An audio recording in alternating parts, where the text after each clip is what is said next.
Welcome back to my channel, Smoking and Grilling and Cooking with me, AB. In today's video recipe, I'm going to show you how to make crispy chicken wings. And guess what? We're using an air fryer. Listen, I was a little skeptical in the beginning about how is this going to work and not using no grease. I watched a lot of videos, seen other people do it. So I went out and purchased an air fryer. You know what? To just try it and do it myself. This is going to show you how I did it, but I got to tell you this.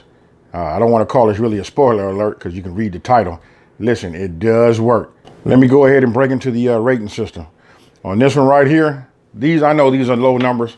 A guy has his own channel. His name is Meathead. He asked a hard question. He asked me, when am I going to make something, with a higher number, like maybe a 10 or a 9. And he also asked me, what do I consider that, what will be a 10 or a 9. Meathead, I got something for you, buddy. So, to go ahead and give this a number, I'm going to go ahead and use my rating system. My rating system works like this, from 1 to 10, 10 being the most difficult. We're going to go ahead and give this a 3 or a 4. Let's go with a 3. This is easy. You batter your chicken. Once you put your flour and your seasoning on it, you put it in the air fryer. Once it's in the air fryer, you set it. You come back after halfway cooking it. You look at it, spray some cooking oil on the spots that has the flour on there that didn't all the way cook. Then you can rotate it over.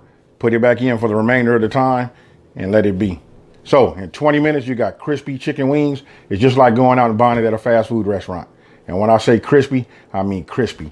So with no further ado, let's get it in.